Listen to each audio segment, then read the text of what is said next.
The boardroom doors were made of frosted glass, thick enough to muffle voices but thin enough to reveal silhouettes. 12 figures sat around a long table, their shapes distorted like ghosts arguing over the fate of the living. On the other side of those doors stood Vivienne Aldridge. She was dressed in ivory, a color most women her age avoided, but she wore like armor. Her heels were silent on the carpet. Her hands were steady at her sides. To anyone watching, she looked like a woman about to walk into a luncheon, not a woman about to walk into a war. Inside that room, her husband was fighting for his professional life. 3 days ago, his face had been on the cover of Fortune magazine. Today, it was on every tabloid in America, next to photographs that could not be explained away, next to receipts that could not be denied, next to the 5 words that had become his epitaph. There has been no impropriety. He had said those words while looking directly into 50 million television screens. He had said them with the confidence of a man who had never been told no. He had said them believing that his charm could bend reality, that if he spoke with enough conviction, the truth would simply cease to exist. He was wrong. And now Vivienne stood at the threshold of his destruction, holding in her manicured hands the power to save him or bury him. The sound of raised voices leaked through the glass. Someone was demanding his resignation. Someone else was talking about fiduciary duty. The word liability echoed like a gunshot. Vivienne took a breath. Then she pushed open the doors and walked inside. Every head turned. Her husband, Hernando Aldridge, looked up from the far end of the table with an expression she had seen only twice in 30 years of marriage. Once, when his father died. Once, when she told him she was pregnant with their first child. It was the face of a man who had run out of performances. She did not smile. She did not speak. She simply walked to the empty chair beside the window, pulled it back, and sat down as if she had always belonged there. For a moment, no one moved. Then she folded her hands on the table and said, "My family's name is on this building. My foundation has been the public face of this company's philanthropy for 15 years. And my loyalty to my husband has been cited in every press statement you have issued in the last month. I believe that earns me a seat." No one argued. And what happened next changed everything. But before I tell you how this story ends, I need to tell you how it began. Because the truth about Vivienne Aldridge is more complicated than any headline ever captured. She was not a victim. She was not a fool. And when her husband lied to the world, she already knew every detail of the betrayal he was hiding. She had known for weeks, and she had chosen to stand beside him anyway. Why? That is the question this story will answer. Have you ever loved someone who did not deserve it?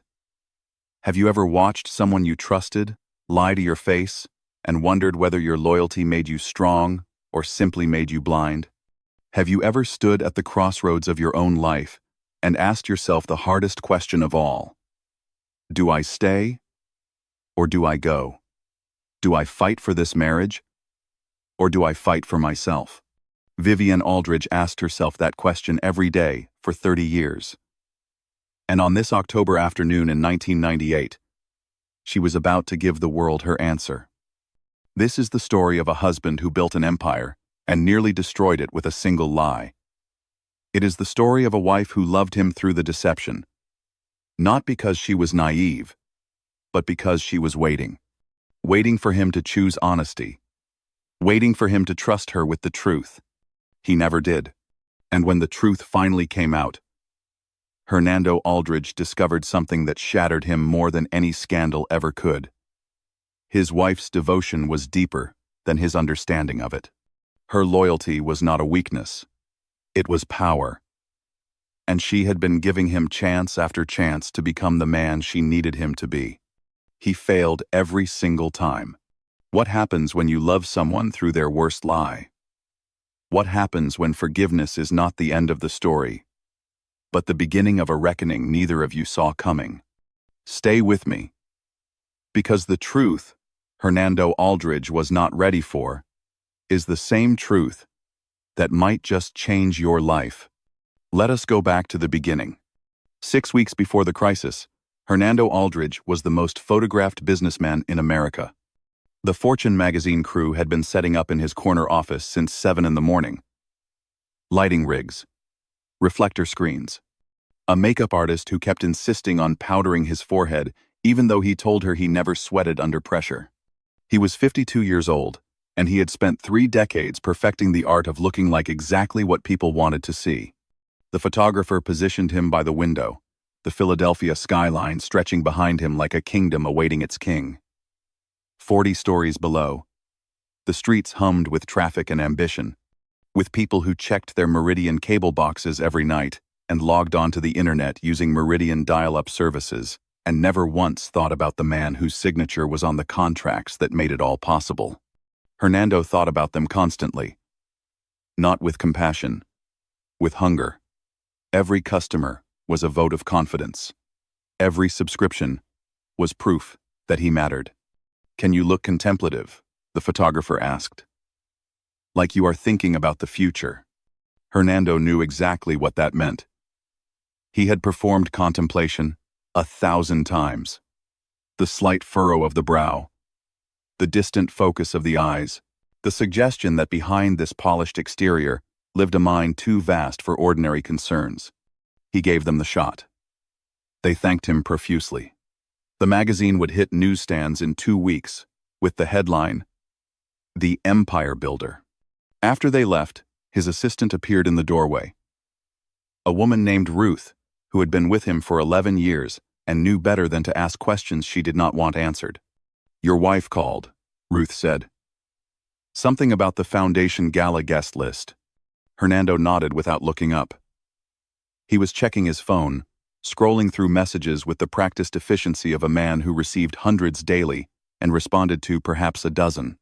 "Tell her I will be home by 8. And your 3 o'clock is waiting in the conference room." The apex situation. Hernando's jaw tightened almost imperceptibly. Dominic Vance and his vultures. They had been circling Meridian for 18 months, probing for weakness, waiting for a stumble. So far, Hernando had outmaneuvered them at every turn. But the game was exhausting.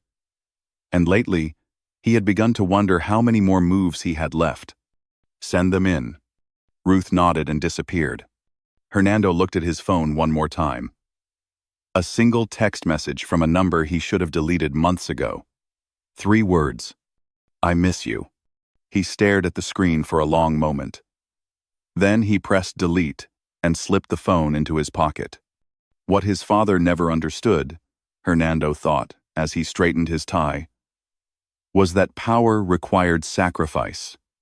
Not the public sacrifices that earned you admiration. The private ones that no one ever saw. The compartments you built inside yourself to keep the different parts of your life from touching each other. His father had been a high school principal in Altoona, Pennsylvania. A good man. A quiet man. A man who spent 35 years grading papers in a cramped office and died of a heart attack at 57, with nothing to show for his goodness but a modest pension and a funeral attended by former students who had already 2.10 forgotten his name. Hernando had stood at that funeral and made himself a promise. He would not be forgotten. He would not be quiet. He would build something so large that the world would have no choice but to remember him. And he had. Meridian Communications was the 3rd largest media and telecommunications conglomerate in the eastern United States. Its glass tower dominated the Philadelphia financial district. Its logo appeared on cable boxes in 12 million homes. Its stock price had tripled in 5 years. But lately, in the dark hours before dawn, Hernando found himself doing the math. His father had died at 57. Hernando was 52 now. 5 years, maybe less. He pushed the thought aside and walked toward the conference room, where men in expensive suits were waiting to discuss strategy for defeating Dominic Vance, never suspecting that the real threat to Hernando Aldridge was not sitting in that room. It was sitting in his deleted messages. 12 miles away, in the Chestnut Hill mansion that had been featured in Architectural Digest twice, Vivienne Aldridge sat in the one room that belonged entirely to her. Her private study was smaller than the other rooms in the house. The walls were burgundy, not the muted golds and creams that dominated the rest of the estate. The bookshelves were filled with biographies of powerful women. Vivienne had read them all. She had learned from them all. Her desk was positioned to face the door. She never sat with her back to an entrance. That was a lesson she had learned long before she became Vivienne Aldridge, back when she was still Vivienne Marchand from a faded row house in South Philadelphia. Her father had been a numbers runner. Her mother had been a seamstress who spent her life making wedding dresses she could never afford to buy. They had taught her nothing about wealth, but everything about survival. "Read the room before you read the menu," her mother used to say. "Know who has power before you decide what to say." Vivienne had been reading rooms ever since. And right now, she was reading the emails that her assistant had forwarded for the Foundation's annual gala.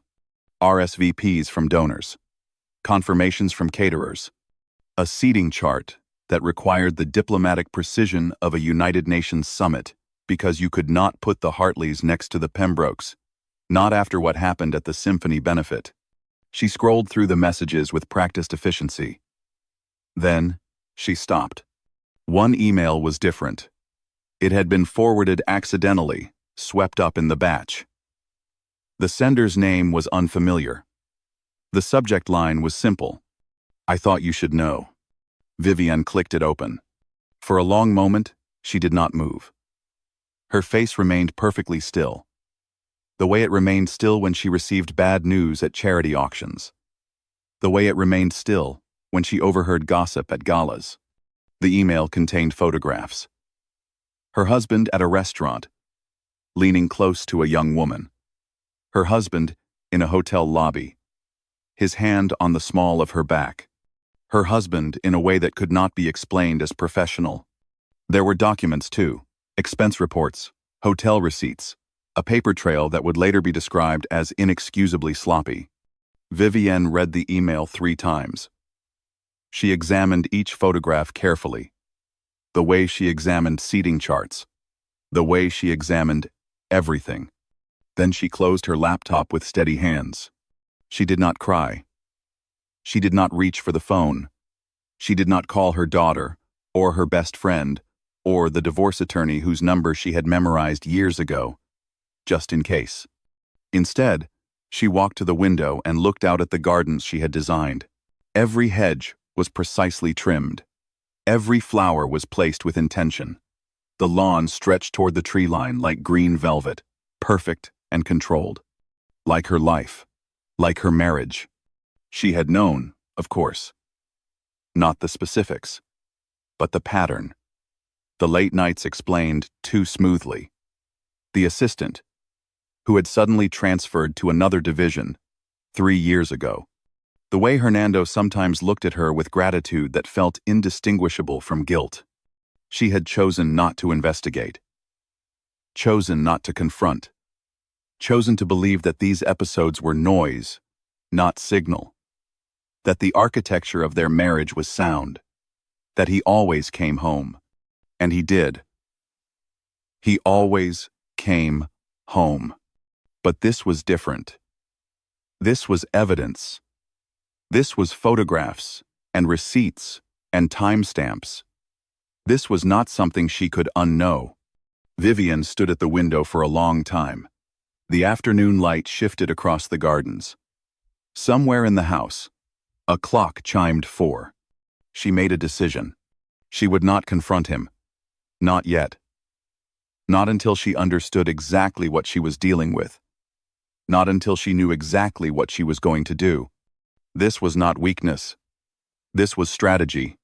Vivienne Marchand had learned to read rooms before she learned to read books. And right now, she was reading the most important room of her life. That evening, Hernando came home at 8:15. Vivienne was waiting in the dining room, seated at the long table that could accommodate 12 but rarely held more than 2.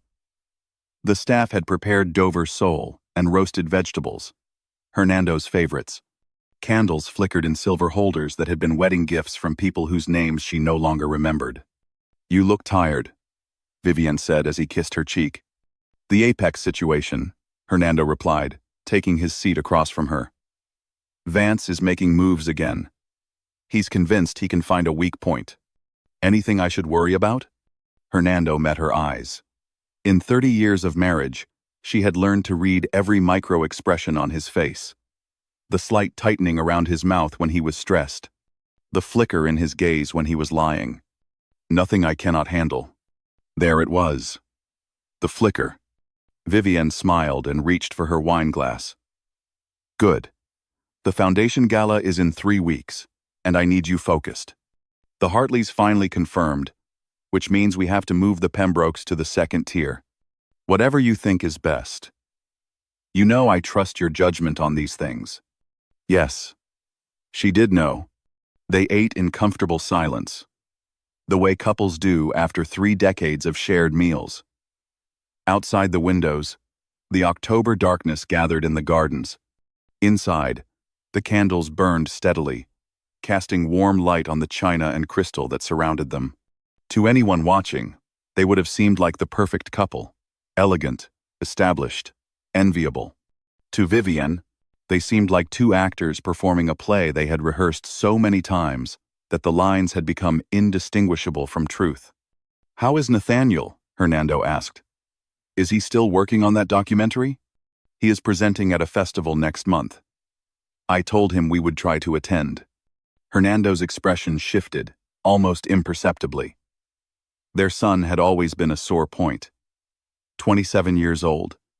Talented and driven, but driven in directions that Hernando did not understand. Documentary filmmaking. Social justice causes. A deliberate rejection of everything his father represented. That is good, Hernando said carefully. I am glad he is finding success. On his own terms. Yes, on his own terms. Another silence. Vivienne cut her fish into precise pieces. Hernando checked his phone beneath the table, thinking she did not notice. She noticed everything. Celeste called, she said. She is doing well in her program. She asked about Thanksgiving. We will be here. Tell her, we will be here. I already did. The meal continued. The candles burned lower. The performance proceeded without a single missed cue. Later that night, after Hernando had fallen asleep, Vivienne lay awake in the darkness of their bedroom. The ceiling above her was shadow and silence. Her husband's breathing was steady beside her, the breath of a man who believed his secrets were safe. She thought about the photographs. The young woman's face, the hand on her back. She thought about 30 years. The children they had raised, the empire they had built together, the life she had constructed, brick by careful brick, from the ashes of poverty and obscurity. She thought about what it would mean to walk away. The headlines, the pity, the whispered conversations at every gala for the rest of her life. And she thought about what it would mean to stay, not as a victim, not as a fool, but as something else entirely.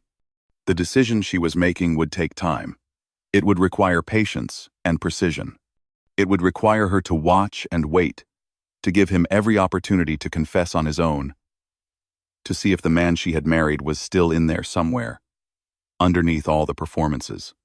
It was a test, and she would keep administering it until he finally passed, or finally failed. The young woman in the photographs was named Brooke Hodge. She was 26 years old, brilliant at her job, and currently sitting in a small office in Meridian's Boston satellite facility. Staring at a computer screen she was not actually reading. Outside her window, the city hummed with the energy of a Thursday afternoon. Cars. Pedestrians. The ordinary machinery of American life. Inside her chest, a different machinery was grinding, the constant low hum of shame and fear that had become her constant companion. The affair had lasted 4 months. It had begun, as these things always do, with attention. Hernando Aldridge had noticed her at a company town hall, had asked her a question about her presentation, had remembered her name the next time they crossed paths. In a company of 12,000 employees, Being remembered by the CEO felt like being chosen by God. She had not set out to become the other woman. She had not schemed, or calculated, or worn lower-cut blouses to executive meetings. She had simply been young and ambitious and hungry for recognition. And he had offered it in abundance. He made her feel seen. He made her feel like her ideas mattered, like her future was bright, like she was special. By the time she realized what was actually happening, it was already too late. The affair ended 6 months before this story begins. Brooke had ended it, sick with shame, terrified of consequences. She had requested a transfer to Boston, believing that distance would make the secret permanent. She had been wrong about many things, but she had been most wrong about that. Now, sitting in her small office with the autumn light fading outside, Brooke checked her phone for the 100th time. No messages. No calls. Nothing from Philadelphia except the standard company newsletters she deleted without reading. She should have felt relieved.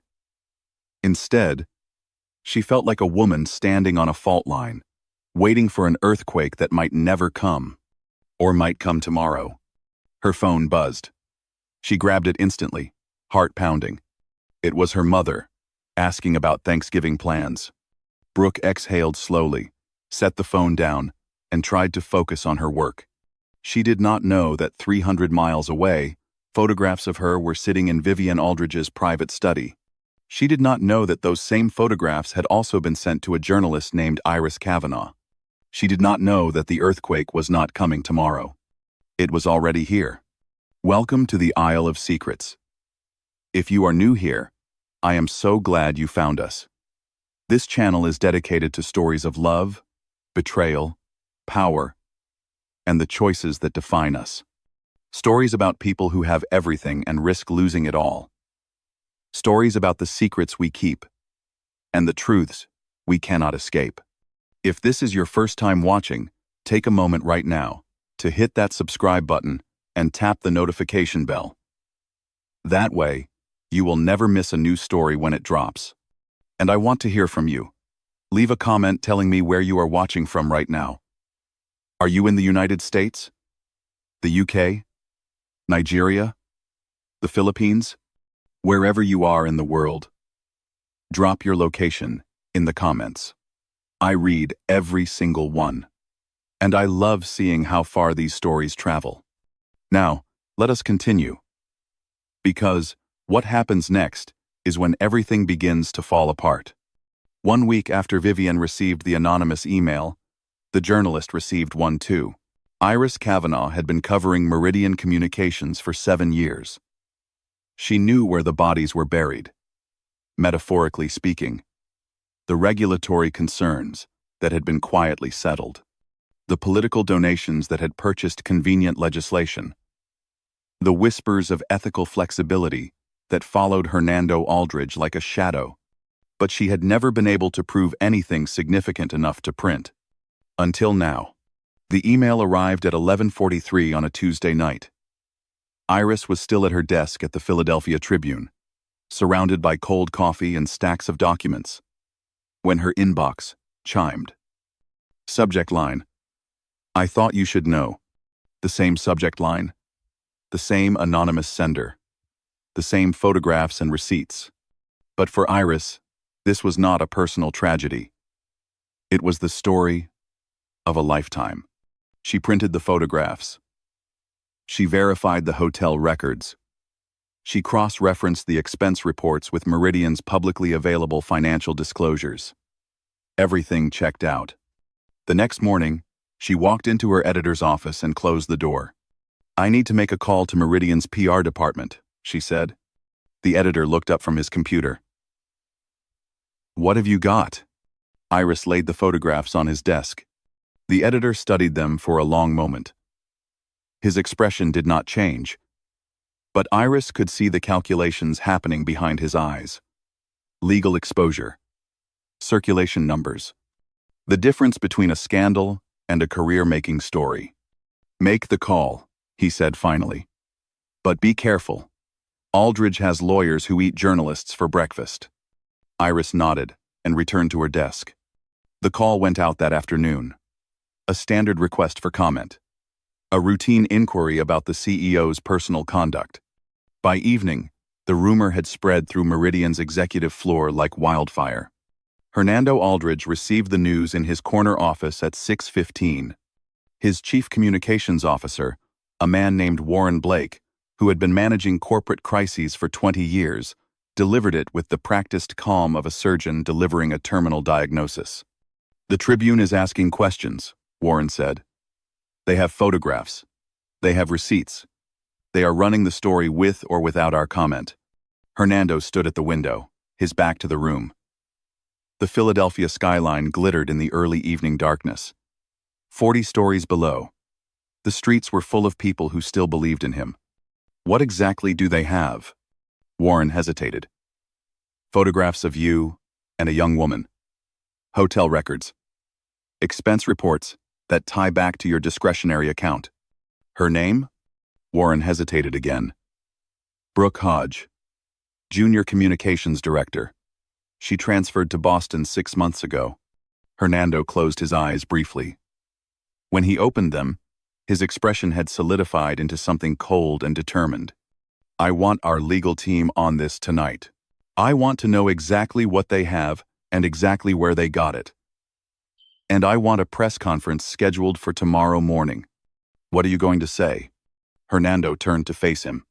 "I'm going to tell them the truth. That these allegations are a fabrication.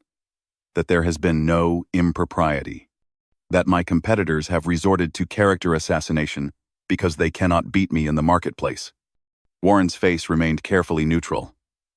"Is that the truth?" Hernando met his eyes without flinching. "It is now." The press conference was held the next morning in Meridian's first-floor atrium.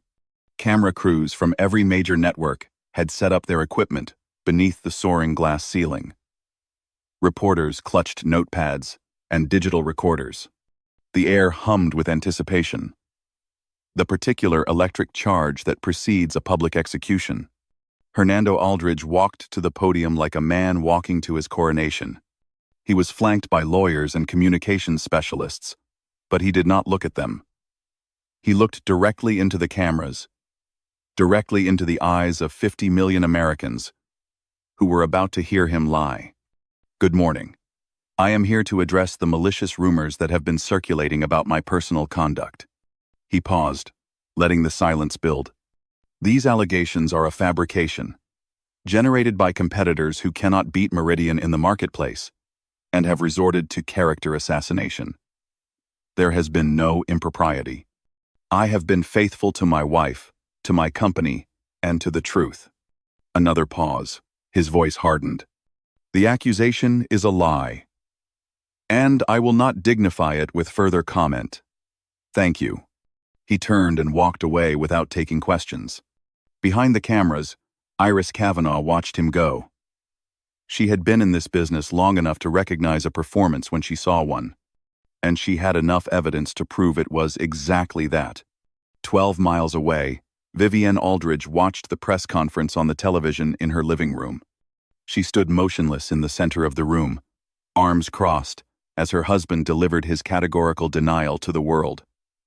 The morning light streamed through the windows. The house was silent around her.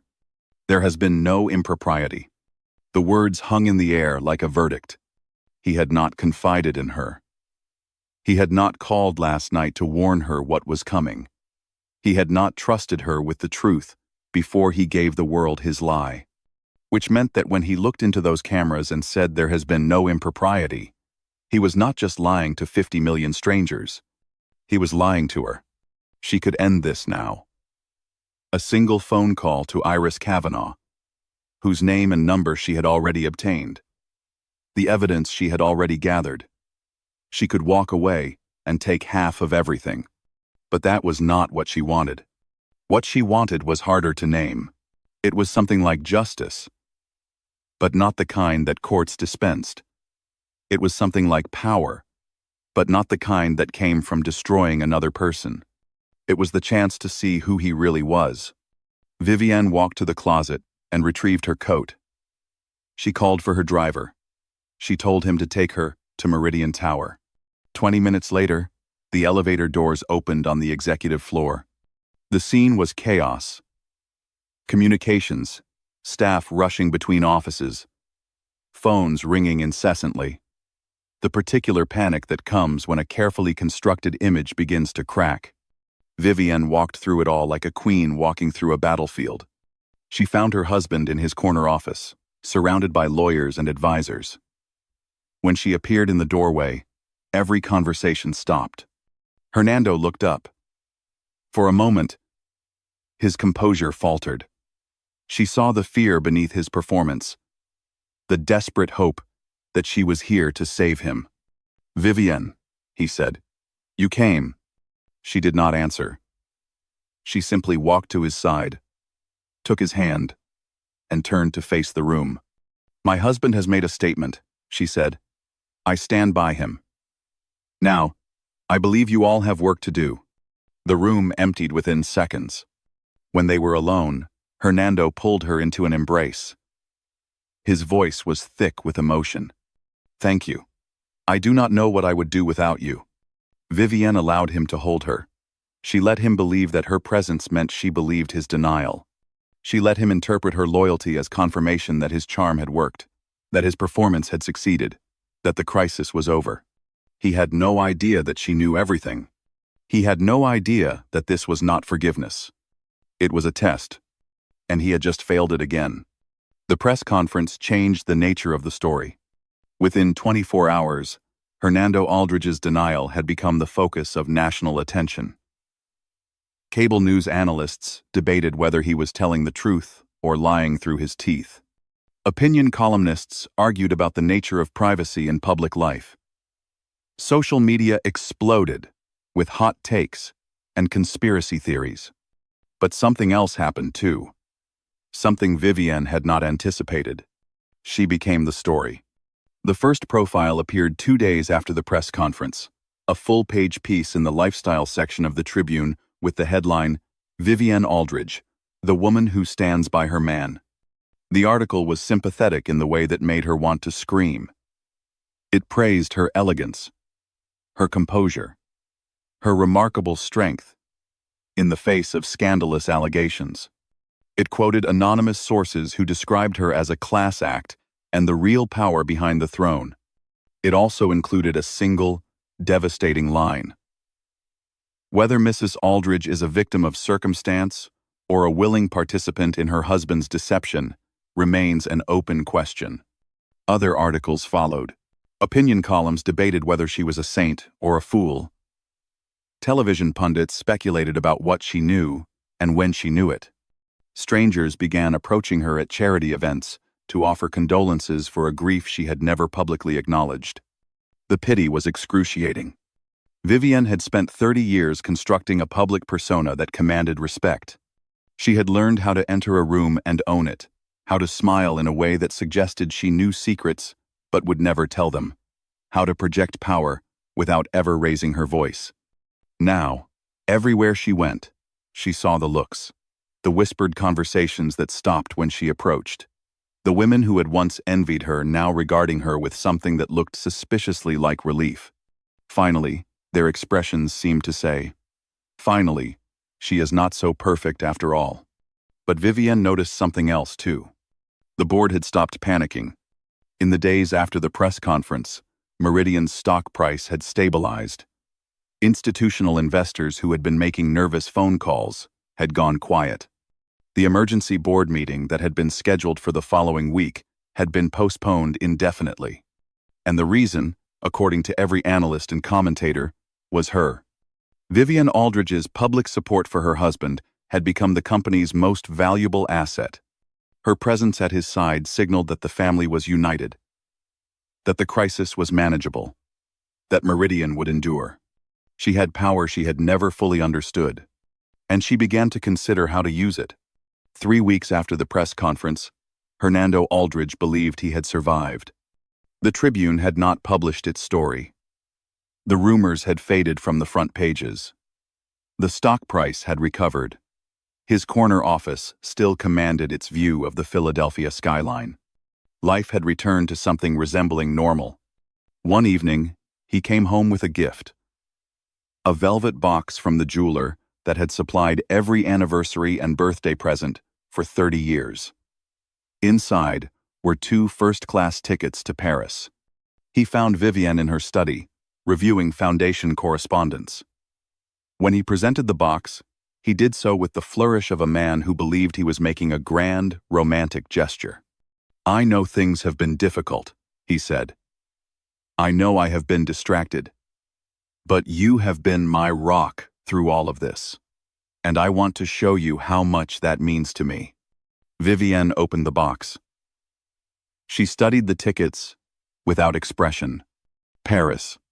The George V, the suite where we stayed on our 10th anniversary. You always said you wanted to go back. We have not been to Paris since the children were small. Then it is overdue. A fresh start. Vivienne looked at her husband. His face was earnest, hopeful. The face of a man who genuinely believed that the worst was behind them. That his categorical denial had succeeded. That his wife's loyalty had saved him.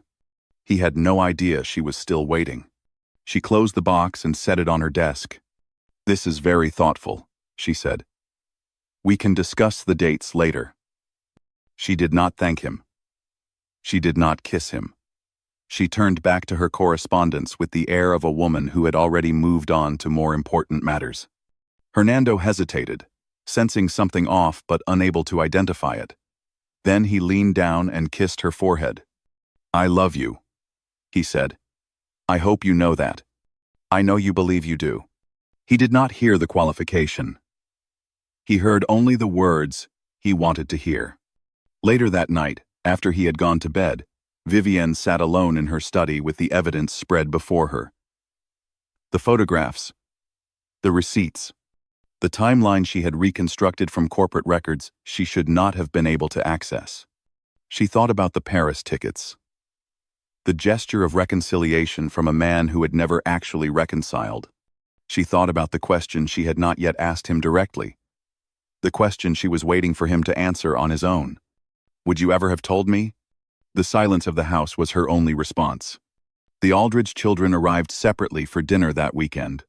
Celeste came first, breezing through the front door with the easy confidence of a young woman who had inherited her mother's pragmatism and her father's charm.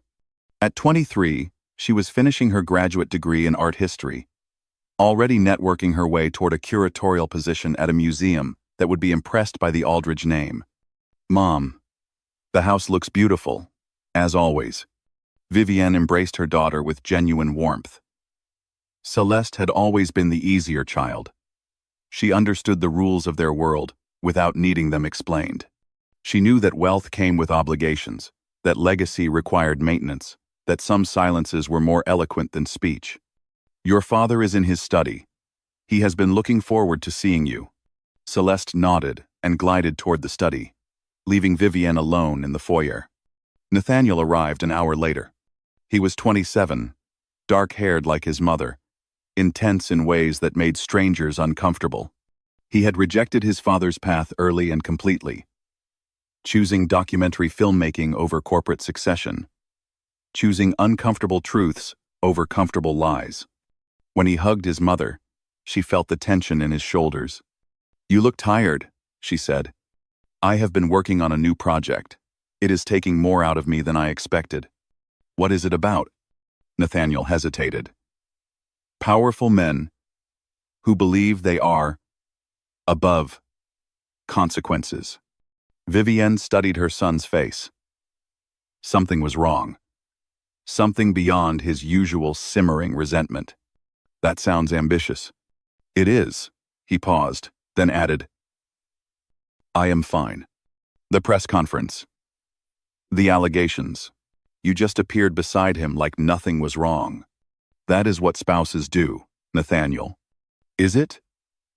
His voice had an edge she had not heard before. "Is that what spouses do? Stand beside liars?" Vivienne's expression did not change, but her voice dropped half a degree in temperature. "We are not having this conversation in the foyer. Dinner is in 20 minutes. I suggest you compose yourself before then." She turned and walked toward the dining room, leaving Nathaniel standing alone with whatever knowledge he was carrying. She did not know yet what that knowledge was, but she would find out soon enough. Dinner was a performance, as all Aldridge dinners were. Hernando sat at the head of the table, expansive and charming, telling stories about the early days of Meridian as if the crisis had never happened. Celeste laughed at the right moments and asked the right questions. The staff moved silently, refilling glasses and clearing plates. Only Nathaniel was off script. He picked at his food without eating. He responded to questions with monosyllables. He watched his father with an expression that Vivienne could not quite read. Halfway through the main course, Hernando attempted to bridge the distance. "Your mother tells me you are presenting at a festival next month. That is wonderful news." "It is a small festival," Nathaniel said flatly. "You would not have heard of it. I would still like to attend. Support my son." "Would you?" The table went silent. Hernando set down his fork. His voice remained pleasant, but Vivienne could see the effort it cost him. "I know we have had our differences, Nathaniel, but I am still your father, and I am proud of the work you do, even if I do not always understand it." Nathaniel laughed, but there was no humor in it. "The work I do, right. Telling true stories about people who would rather keep their secrets hidden." Vivienne intervened smoothly. "Nathaniel, perhaps we could discuss your project after dinner. I am sure your sister would like to hear about it as well." The moment passed. The conversation resumed. But something had shifted in the room. Some invisible line had been crossed. After dinner, Nathaniel excused himself to use his father's study. He needed to check his email, he said. His laptop was updating. Vivienne thought nothing of it at the time. She should have. "We have reached a turning point. Vivienne Aldridge has chosen to stand by her husband, but not for the reasons anyone suspects. She knows about the affair. She has the evidence. And she is waiting, watching, testing. But something else is happening. Something she does not see." Her son Nathaniel walked into that study with suspicion in his heart. What did he find on his father's computer? And what will he do with it? Before we continue, I want to ask you something. What would you do if you discovered your partner's betrayal? Would you confront them immediately, demanding answers and accountability? Or would you wait, gathering information, planning your next move? There is no right answer, only your answer. Drop it in the comments. I want to know what you think. And while you are there, hit that subscribe button if you have not already. This story is about to take a turn that nobody sees coming. Now, let us continue. Because the walls are about to close in. The Philadelphia Tribune newsroom operated around the clock, but Iris Kavanagh preferred the late hours. Fewer distractions, fewer colleagues looking over her shoulder, more time to think. It was 11:30 at night, 5 weeks after Hernando Aldridge's press conference. And Iris was staring at her computer screen with growing satisfaction. The anonymous source had not stopped sending material. In the weeks since the initial photographs, Iris had received hotel security footage, phone records, and a voicemail that should have been deleted. The evidence was overwhelming. The story was airtight. But more importantly, Hernando's categorical denial had transformed the narrative. She had written dozens of stories about corporate misconduct. Most of them disappeared into the noise of the news cycle within days. People forgot. They moved on. Scandals had a shelf life. But this was different. The lie was the story now. Not the affair itself, but the decision to stand before 50 million people and deny it categorically. That was what would destroy him. Iris gathered her documents and walked into her editor's office. "It is ready," she said. The editor looked up from his screen. "How solid?" "Airtight. We have documentation for everything. His denial is going to look like perjury." "Legal?" "Cleared. Twice." The editor leaned back in his chair and considered. Outside his window, the city sparkled with lights that had nothing to do with the conversation happening in this room. When do you want to run it? Tuesday. Maximum exposure. The editor nodded slowly. Then Tuesday it is. At the Aldridge mansion, the tension had become its own presence. Hernando was deteriorating in ways that Vivienne catalogued with clinical precision. He snapped at the household staff over minor infractions. He drank more in the evenings, the crystal decanter of scotch emptying faster than usual. He slept poorly, rising at odd hours to pace the hallways or sit alone in his study. His phone had become an extension of his hand. He checked it constantly, his jaw tightening with every notification, his relief palpable when the messages were routine. One evening, Vivienne found him in the garden at 2 a.m. He was standing on the stone patio in his robe, staring at the manicured hedges as if they held answers to questions he could not articulate. "You cannot sleep," she said from the doorway. He did not turn around. "Too much on my mind." The Apex situation? Among other things, she walked to stand beside him. The October air was cold, but neither of them acknowledged it. "Is there anything you want to tell me?" The question hung in the darkness. Vivienne had asked it a dozen times, in a dozen different ways over the past weeks. Each time, she left space for him to fill it. Each time, she gave him the opportunity to choose honesty. "Tell you?" Hernando finally looked at her. His face was haggard in the moonlight. "Like what?" "Like anything. Anything that might be weighing on you. Anything you might have been keeping to yourself." The silence stretched. Vivienne could see the calculation happening behind his eyes, the weighing of risks, the consideration of consequences. And then, as always, the decision to lie. "Everything is fine, Vivienne. Just business stress. You know how it is." She smiled, the smile that suggested she knew more than she was saying. "Yes, I know how it is." She turned and walked back into the house, leaving him alone with his secrets. She had given him another chance. He had failed again. The Children's Hospital fundraiser was the last major event before the storm broke. The Philadelphia elite gathered in the hospital's grand ballroom, dressed in their finest, checkbooks ready, performing generosity for an audience that expected nothing less. Crystal chandeliers cast prismatic light across the crowd. A string quartet played Chopin in the corner. Champagne flowed like a river of gold. Vivienne wore the emerald earrings Hernando had given her for their 20th anniversary. They caught the light when she turned her head, drawing admiring glances from the other guests. She smiled for photographs. She made small talk with board members and donors. She performed the role of devoted wife with the same precision she had brought to every public appearance for 30 years. And she was dying inside.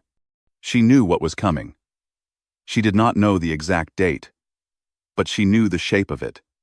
The Tribune story, the exposure, the moment when Hernando's categorical denial would be revealed as the lie it was. She had been preparing for weeks, building contingencies, making arrangements, ensuring that when the storm hit, she would not be swept away by it. But preparation was not the same as acceptance. And watching her husband work the room with the same confident charm he had always possessed, she felt something that surprised her. Grief. Not for the marriage. The marriage had been dying for longer than she wanted to admit. Grief for the possibility. For the version of Hernando she had once believed existed. For the life they might have had if he had ever trusted her with the truth. She was standing near the bar, lost in these thoughts, when a voice interrupted her reverie. "Mrs. Aldridge, what a pleasure." She turned to find Dominic Vance smiling at her. Dominic was everything Hernando was not. Where Hernando was charming and intuitive, Dominic was cold and algorithmic. Where Hernando inspired loyalty, Dominic inspired fear. He had built Apex Media through ruthless acquisition and strategic elimination. and he made no secret of his desire to add Meridian to his portfolio. "Mr. Vance," Vivienne said smoothly, "I did not expect to see you at a children's charity event." "I go where the news is," Dominic replied. His smile did not reach his eyes. "Speaking of which, is your husband here? I would like to pay my respects. He is speaking with the hospital board at the moment. I am sure he will make his way over eventually. I am sure he will." They stood in silence for a moment. Dominic sipped his champagne with the air of a man who had already won a game that was still being played. "It must be difficult," he said finally. "All this scrutiny, all these questions." Vivienne's expression did not change. Questions are an occupational hazard when you are married to someone successful. "I have learned to live with them." "Indeed. And you have done so admirably. Though, I wonder," he leaned slightly closer, "how long can anyone maintain such a flawless performance?" "I would not know," Vivienne replied. "I have never considered it a performance." Dominic laughed softly. "Of course not." He raised his glass in a mock toast, then turned and disappeared into the crowd. Vivienne watched him go with an expression that revealed nothing. But inside, her mind was racing. Dominic knew something. The casual cruelty of his words, the predatory satisfaction in his eyes. He knew what was coming. Maybe he had helped make it happen. She found Hernando across the room, glad-handing hospital board members with practiced enthusiasm. She caught his eye and tilted her head slightly toward the exit. He understood. He always understood her signals, even when he failed to understand everything else. 5 minutes later, they met in a quiet hallway outside the ballroom. "What is it?" Vivienne asked. "What happened?" Hernando's face was pale beneath his carefully maintained tan. "I just spoke with Dominic Vance," he said. "He offered me his condolences." "Condolences for what?" "For what is coming." Those were his exact words. "Tough week ahead. My condolences." Vivienne absorbed this information. She had suspected. Now she knew. "What did you say?" "I did not say anything. I just stood there like a fool while he smiled at me." Hernando ran a hand through his hair, disturbing the careful styling. His composure was cracking, the mask slipping to reveal the fear underneath. "He knows, Vivienne. Dominic knows something is coming. Maybe he is behind it. Maybe he has been feeding information to the Tribune. Maybe." Hernando looked at his wife with desperate eyes. And there it was. The question he should have asked weeks ago. The question he should have asked before the press conference, before the categorical denial, before he chose his own pride over her partnership. "You tell me," Vivienne said quietly. "What do you want to do?" He stared at her. In the silence between them, she could feel the weight of every lie he had ever told, every chance he had squandered, every test he had failed. And then, once again, he chose wrong. "I need to talk to my lawyers," he said. "We need to prepare a response strategy. If the story breaks, we need to be ready to control the narrative." He was not asking for her help. He was not confiding in her. He was already moving past her, already retreating into the machinery of damage control. Vivienne watched him walk away. She had given him one more chance. He had failed again. And now it was too late. The night Vivienne discovered who had sent the anonymous emails was the night everything changed. It was after the fundraiser. After Dominic Vance's veiled threats. After Hernando's predictable retreat into legal strategy and defensive posturing. Vivienne sat alone in her study, surrounded by the evidence she had gathered and the questions she could not answer. The house was silent around her. The grandfather clock in the hallway chimed 3 times. Who had sent those photographs? Who had wanted the secret exposed badly enough to risk everything? She had hired a private detective weeks ago, a woman named Claire Desmond who operated out of a nondescript office in Center City and specialized in discreet inquiries for clients who valued privacy above all else. Claire's final report had arrived that afternoon. Vivienne had not opened it yet. Some part of her had been afraid to look. Now, in the darkest hours of the night, she finally found the courage. She opened the envelope. She read the contents, and the world tilted beneath her feet. The photographs had been sent from a temporary email account created at a public library in Philadelphia. The library's security footage, obtained through channels Vivienne did not want to know about, showed a young man at the computer terminal.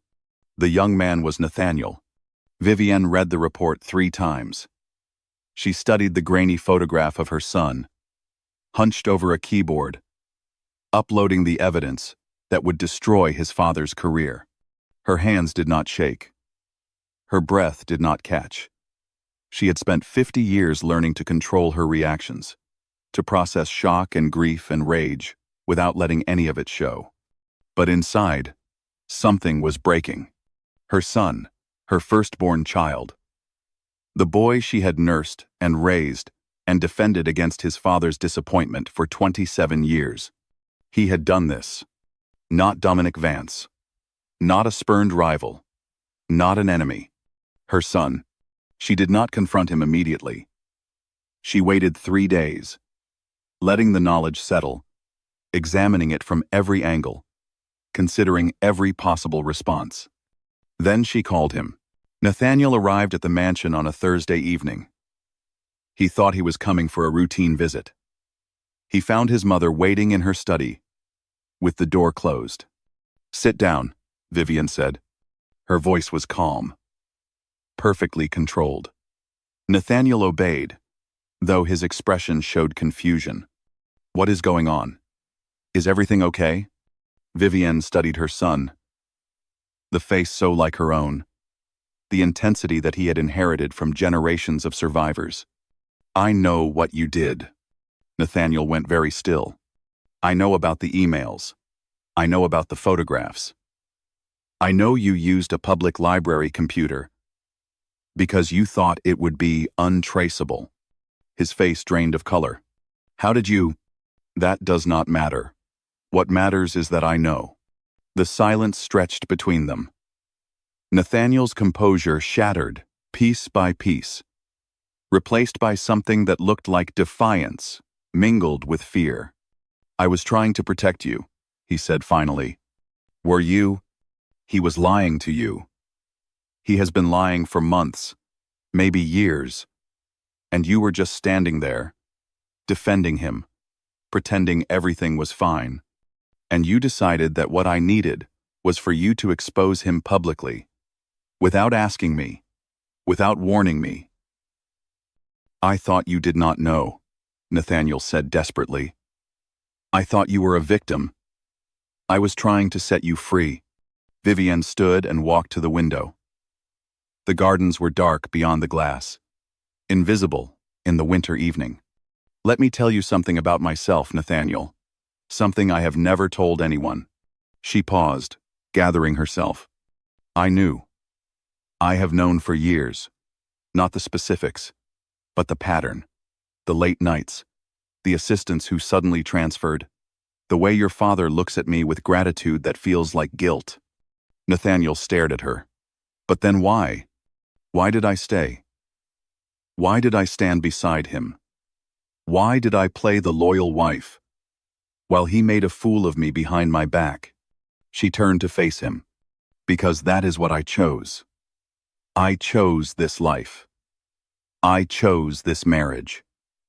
I chose to believe that what we built together was worth protecting, even if it was not perfect, even if he was not perfect. But he lied. He is still lying. Yes, he is. And every day, I give him the chance to tell me the truth.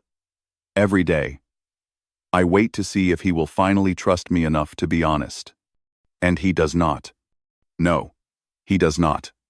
Vivienne returned to her desk and sat down heavily. For the first time, Nathaniel saw exhaustion in her face. Not the composed fatigue of a busy woman, but something deeper. "You wanted to be the hero," she said. "You wanted to expose the truth and save your mother from the monster. But you did not ask me what I wanted. You did not ask me what I could survive. You made my choice about your righteousness instead of my reality." Nathaniel's eyes filled with tears. "I am sorry. I thought I was doing the right thing. The right thing." Vivienne's voice was soft but relentless. "Do you know what the right thing would have cost me? My foundation. My reputation. 30 years of work. Destroyed because you could not tolerate your father's failures. I did not think. No, you did not." The silence that followed was the heaviest either of them had ever experienced. Nathaniel sat frozen in his chair, tears streaming down his face. Vivienne sat motionless at her desk, her hands folded, her expression unreadable. "What are you going to do?" Nathaniel finally asked. "Are you going to tell him?" Vivienne considered the question. She could reveal everything. She could tell Hernando that the enemy who had destroyed him was their own son.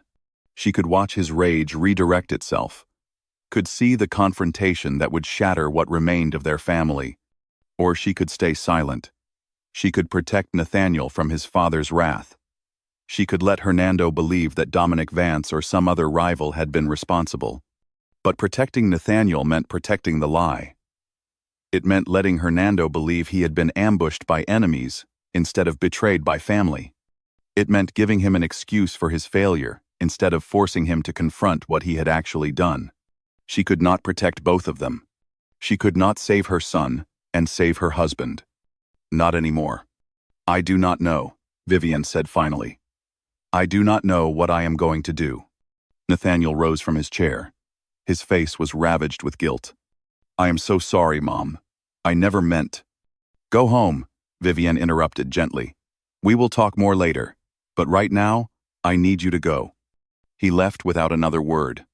Vivienne sat alone in her study for a long time after that, staring at the evidence spread across her desk, contemplating the impossible choice before her.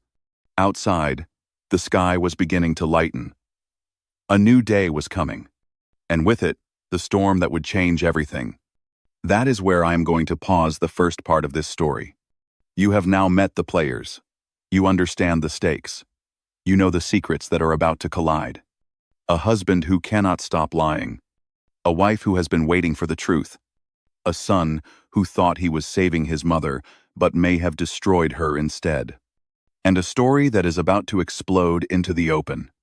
I want you to sit with what you have learned. I want you to think about the choice Vivienne faces. Does she protect her son, the child she raised and loved for 27 years? Or does she protect her husband, the man who has never trusted her with the truth? There is no right answer, only consequences. The Tribune story broke on a Tuesday morning. Vivienne was already awake when the first phone calls started. She had not slept well in days, her mind circling the impossible choice before her, like a bird trapped in a cage. Protect her son or protect her husband. Shield Nathaniel from his father's wrath, or let Hernando believe he had been ambushed by enemies. The conversation with Nathaniel still echoed in her mind. His face, ravaged with guilt. His voice, desperate with justification. The way he had said, "I was trying to protect you," as if that absolved him of everything. She had sent him away without resolution, without comfort, without telling him what she planned to do with the knowledge that he was the one who had destroyed his father. And now, before she could make that choice, the storm had arrived. Her phone rang at 6:15, then again at 6:17. Then it did not stop ringing at all. She silenced it and walked to the window of her bedroom. The dawn light was thin and gray over the gardens, the kind of light that made everything look fragile and uncertain. The hedges she had designed cast long shadows across the lawn. The flowers she had planted were still closed against the morning chill. Hernando was still asleep beside her, his breathing heavy with the sedatives he had started taking to combat his insomnia. In sleep, he looked almost innocent. The lines of worry that had carved themselves into his face over the past weeks were smoothed away. He looked like the man she had married 30 years ago, before the empire building and the magazine covers, and the lies. She let him sleep. There would be time enough for waking, time enough for the destruction that was already unfolding in newsrooms and living rooms across the city. She put on her robe and walked downstairs. The household staff was already in crisis mode. Maria, the housekeeper who had been with them for 15 years, had turned on the television in the kitchen. Her face was pale and stricken as she watched the morning news. The screen showed Hernando's photograph beside images that made Vivienne's stomach clench. The photographs from the email, the receipts, the hotel records, everything laid bare for the world to examine. And beneath it all, playing on a constant loop, the clip of her husband at the press conference. His confident smile, his steady voice, his categorical denial. There has been no impropriety.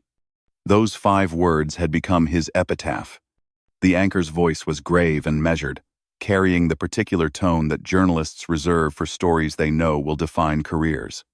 Meridian Communications CEO Hernando Aldridge is facing renewed scrutiny this morning after the Philadelphia Tribune published what it calls definitive evidence of an affair with a junior employee. The allegations directly contradict statements Aldridge made at a press conference last month, in which he categorically denied any impropriety. The Tribune's investigation includes photographs, expense reports, and phone records that appear to establish a pattern of contact between Aldridge and the employee in question over a 4-month period. We go now to our correspondent outside Meridian Tower. The image cut to a reporter standing in front of the glass building Hernando had championed. Behind her, a crowd of journalists was already gathering. Cameras ready, microphones extended like weapons. Vivienne watched for 3 minutes. She watched them dissect her husband's words, parse his expressions, analyze his body language. She watched them speculate about what she knew, and when she knew it. She watched them wonder, on national television, whether she was a victim or an accomplice. Then she turned off the television and poured herself a cup of coffee. Maria hovered nearby, uncertain what to say. Her hands twisted together in front of her apron. "Mrs. Aldridge, I am so sorry. Is there anything I can do?" "Yes. Cancel my appointments for the day. All of them. And please make sure the gates are secured. We will have visitors soon. Journalists. Photographers. They will want pictures of the house. Pictures of me. They will not get them." "Yes, ma'am. Of course." Vivienne took her coffee to her study and closed the door. For a long moment, she stood in the center of the room, surrounded by the burgundy walls and the biographies of powerful women and the evidence she had gathered over weeks of silent investigation. The photographs were still spread across her desk. The receipts, the timeline. And now, beside them, the detective's report identifying her son as the source of it all. She thought about Nathaniel. Where was he now? Was he watching the news? Seeing the destruction he had caused? Was he proud of himself? Was he horrified? She thought about calling him, telling him that she understood, that she forgave him, that his intentions, however misguided, had come from love. But she did not pick up the phone, because the truth was more complicated than that. The truth was that Nathaniel had not just exposed his father, he had exposed her choices, her calculations, her decision to stand beside a man she knew was lying. The world would soon be asking why she had stayed, why she had appeared at that press conference, why she had held his hand and smiled for the cameras when she knew that every word coming out of his mouth was false. And she would have to answer those questions, one way or another. But first, she had to survive the day. The next several hours were a blur of phone calls and crisis management conducted by people who were not her. Hernando's lawyers descended on the house like a swarm of expensive suits. They set up a command center in the dining room, spreading documents across the table meant for family dinners, speaking in urgent tones about liability and exposure and damage control. Communications specialists arrived shortly after, arguing about narrative management and media strategy. They wanted Hernando to issue a statement. No. They wanted him to remain silent. No. They wanted him to hold another press conference, this time with a different message. The board convened an emergency session by telephone. Vivienne could hear fragments of the conversation from her study. Words like fiduciary duty and shareholder confidence and immediate removal. Through it all, Hernando moved like a ghost through his own house. He had finally woken to find his world in flames. She had watched him descend the stairs, still in his robe. His face gray with shock as he took in the circus that his home had become. He had not spoken to her. He had barely looked at her. He had simply allowed himself to be swept up in the machinery of crisis response, answering questions, signing documents, performing the role of a man who still believed he could control the outcome. Vivienne stayed in her study, monitoring the coverage on her laptop, fielding calls from concerned friends and curious acquaintances. Everyone wanted to know the same thing. Are you all right? Such a simple question. Such an impossible answer. She told them she was fine. She told them she was grateful for their support. She told them that her husband was cooperating fully with the investigation, and that she had complete confidence in his integrity. The lies came easily. She had been telling them for 30 years. But with each call, each carefully constructed response, she felt something shifting inside her. A door closing. A decision crystallizing. She was done waiting for Hernando to tell her the truth. It was time to take control. He came to her that night. It was 9:30 when the bedroom door opened. The lawyers had finally left. The communications specialists had gone home to prepare for tomorrow's onslaught.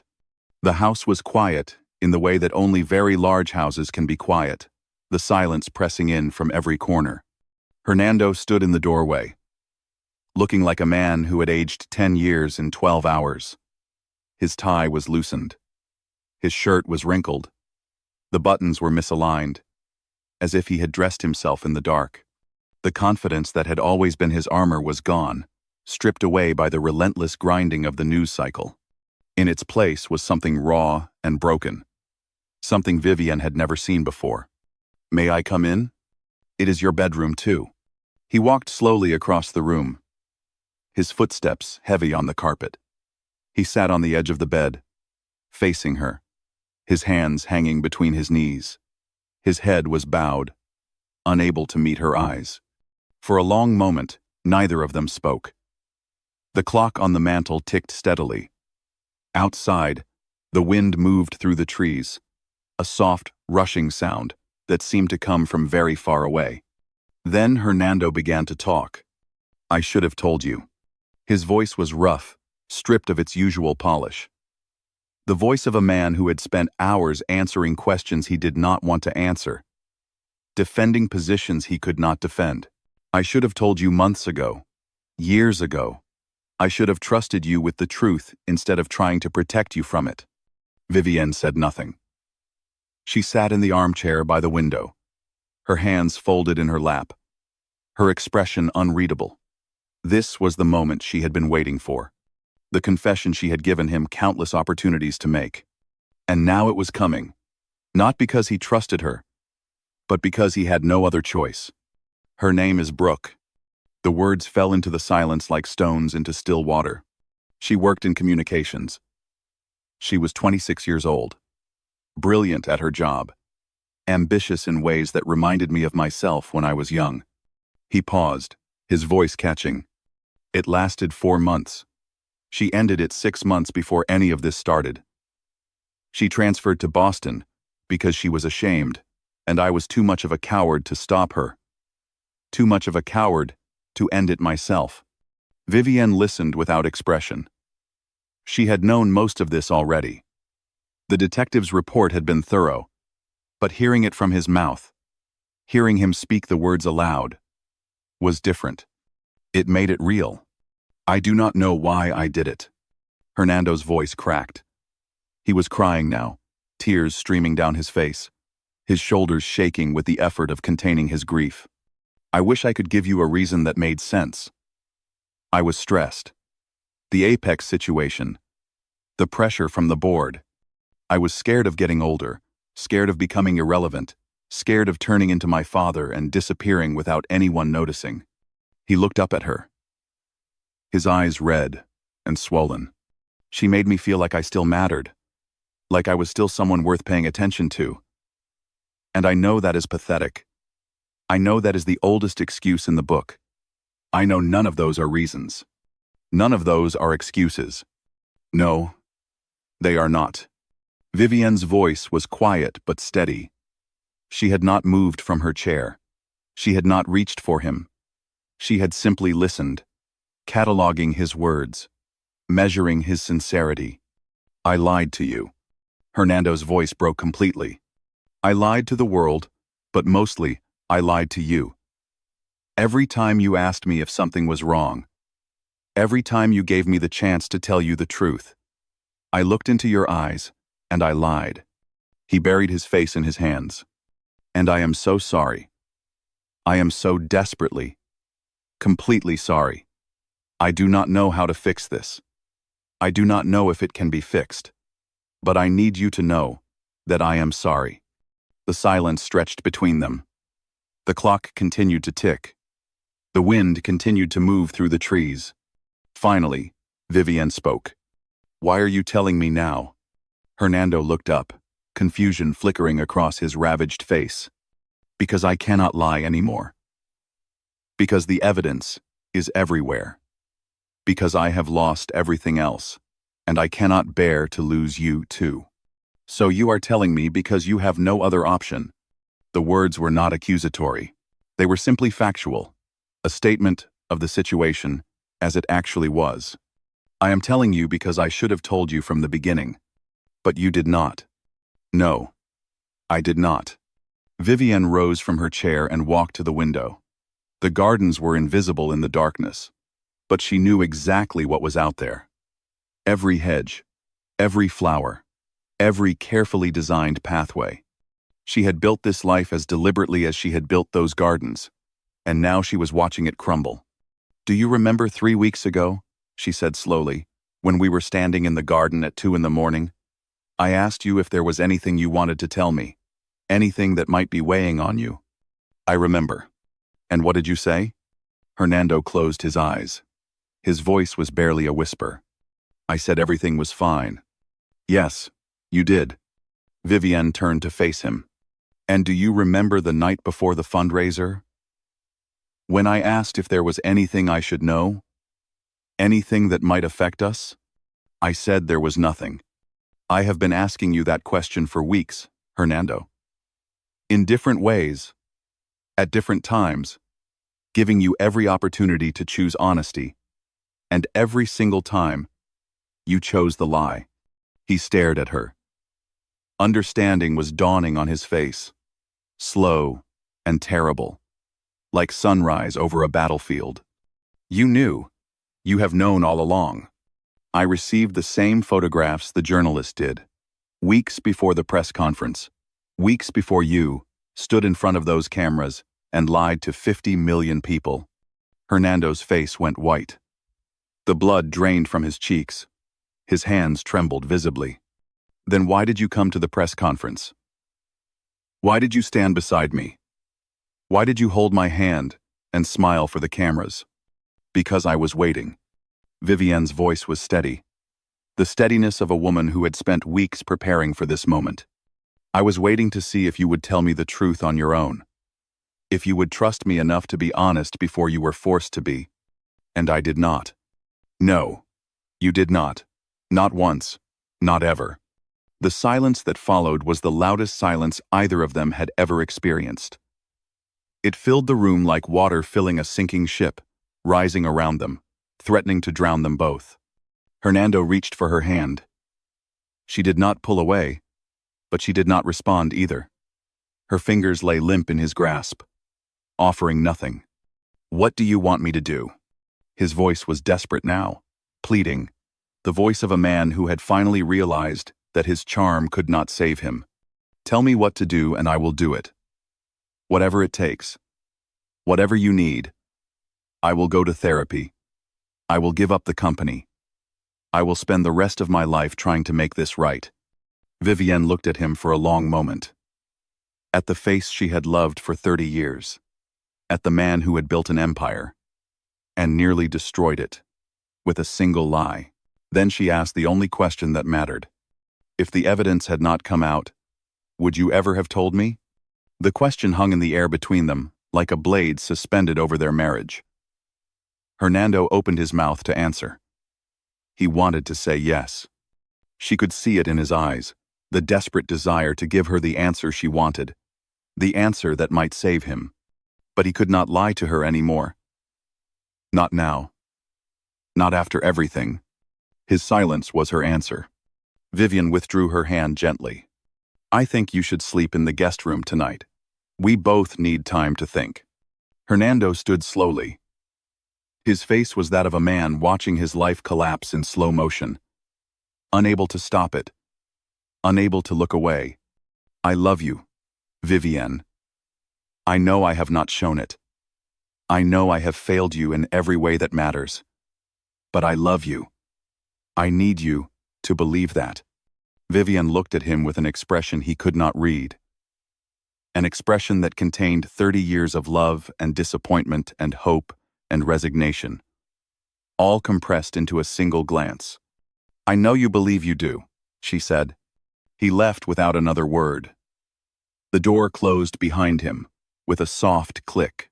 Vivienne sat alone in the darkness for a long time after that, listening to the silence of the house, contemplating the wreckage of her marriage and the impossible choices that still lay ahead. The next 3 days were chaos incarnate. The board convened emergency session after emergency session. 12 men in expensive suits, arguing about the fate of a company that employed thousands of people, affected millions of customers, and represented billions of dollars in shareholder value. Institutional investors demanded answers. Pension funds that held Meridian stock, mutual funds that had recommended it to their clients, endowments that depended on its dividends. All of them wanted to know the same thing. How could this happen? How could we not have known? What are you going to do about it? The stock price plummeted. 8% on Tuesday, another 5% on Wednesday.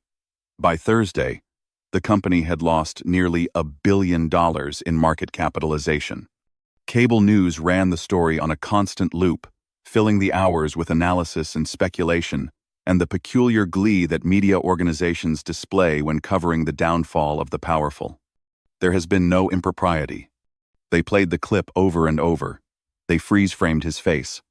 They brought in body language experts to dissect his gestures, communication specialists to analyze his word choices, psychologists to speculate about his mental state. The affair was bad, the pundits agreed. But the lie was worse. The categorical, unwavering, look-you-in-the-eye lie. That was what made this different. That was what made this unforgivable. A man who would lie that boldly about something this personal, they asked. What else would he lie about? The question echoed through every boardroom and living room in America. And at the center of the hurricane, in her burgundy study with its biographies of powerful women, Vivienne Aldridge made her decision. She spent those 3 days in strategic preparation, while the lawyers argued and the communications specialists strategized, and her husband paced the halls of his own house like a ghost. Vivienne gathered information, made phone calls, studied documents she had quietly obtained over the previous weeks. Board bylaws, shareholder agreements, proxy statements. The legal architecture of Meridian Communications, laid bare. She called board members she had cultivated for years. Men who respected her judgment. Men who trusted her discretion. Men who, when she asked them questions about governance and succession, answered honestly because they had no reason to suspect her motives. She scheduled meetings with institutional investors, quiet conversations over coffee in hotels far from the media circus. She listened to their concerns. She acknowledged their frustrations. She planted seeds. She studied Apex Media's acquisition strategy, Dominic Vance's history, The tactics he had used to acquire other companies, the vulnerabilities he had exploited, the narratives he had constructed. By Thursday, she had a complete picture of the situation. Her husband was going to be removed as CEO. That was inevitable. The board had no choice. The shareholders would demand it. The market would require it. But there were different ways to be removed. There was the humiliating way, the perp walk, the immediate termination that would signal to the world that Meridian's board considered him toxic. That path would create a power vacuum. That path would invite Dominic Vance to accelerate his acquisition strategy. That path would destroy everything. And then there was another way, a managed transition, a controlled descent, a choreographed handover that would allow Meridian to maintain stability while distancing itself from its founder's personal failures. That path required something that the board did not currently have.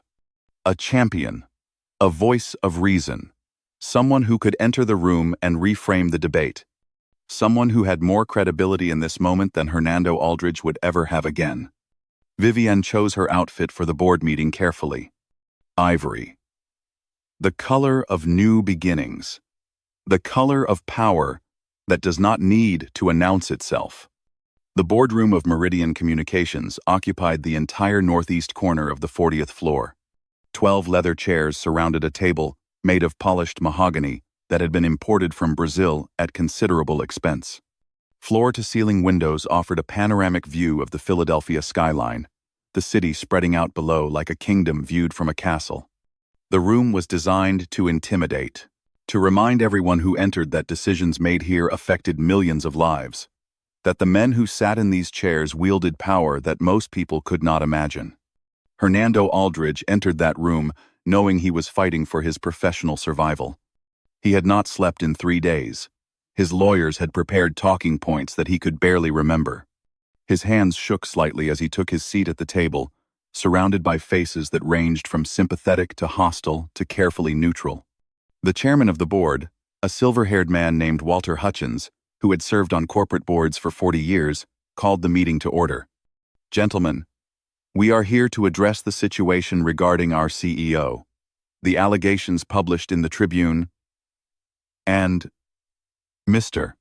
Aldridge's prior public statements have created a crisis of confidence that threatens the company's stability.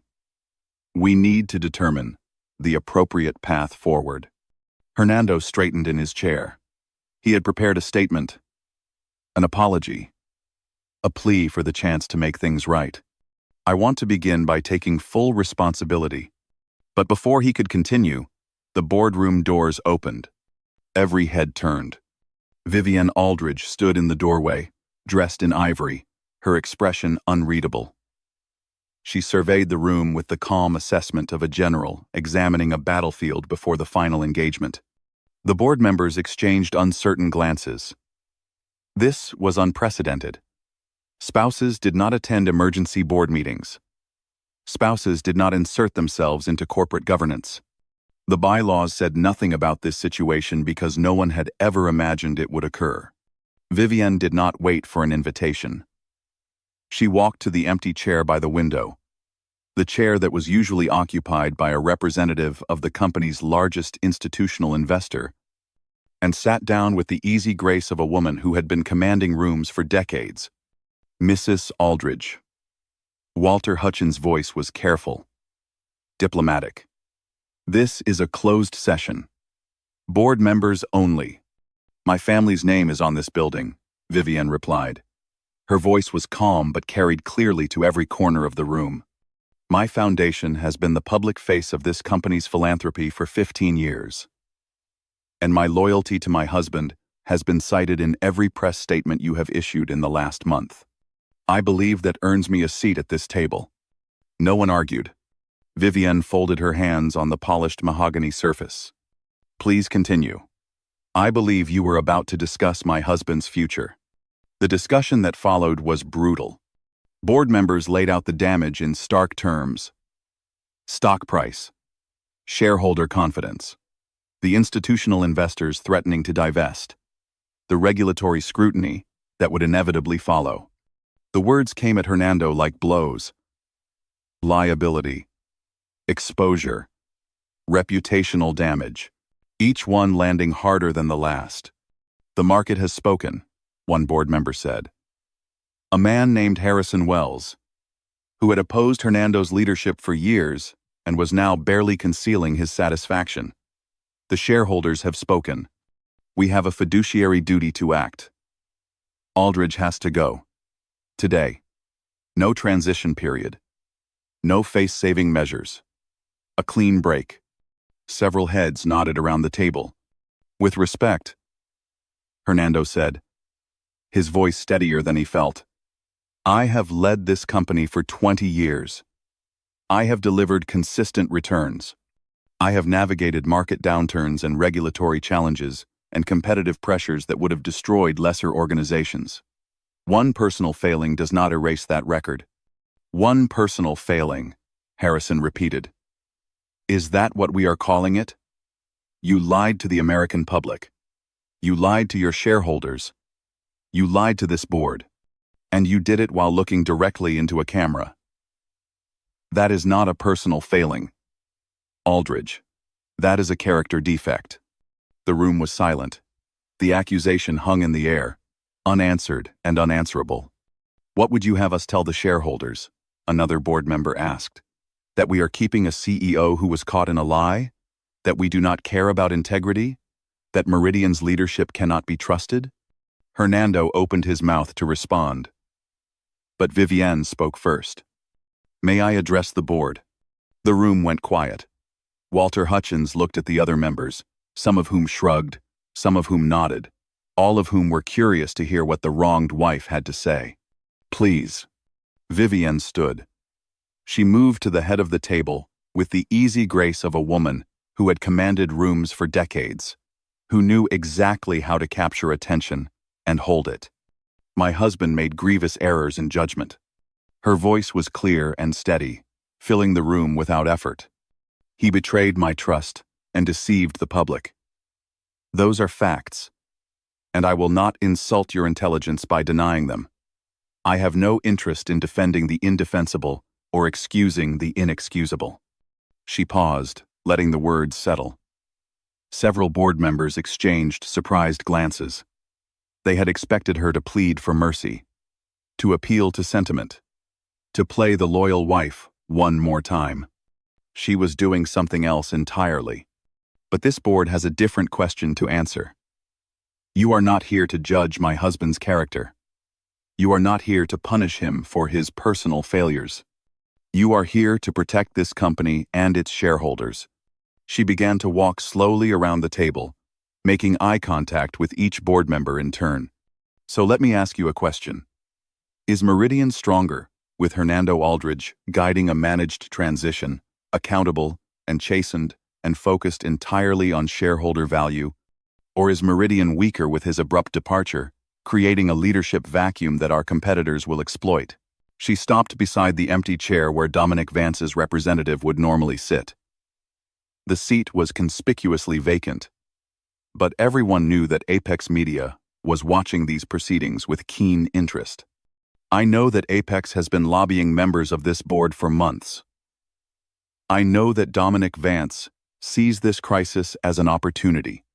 And I know that if you remove my husband today, without a succession plan, without a transition strategy, without a clear message to the market about what comes next, you will be handing this company to our competitors on a silver platter." The room was utterly silent. "What do you propose?" Walter Hutchins asked. "A managed transition. Hernando steps down as CEO, but remains as chairman for 6 months. During that time, you recruit his replacement, someone with fresh credibility, someone who can lead this company into the next phase of its growth. In the meantime, Hernando provides continuity, stability, the institutional knowledge that cannot be replicated overnight. And if we refuse?" Vivienne smiled the smile that suggested she knew more than she was saying.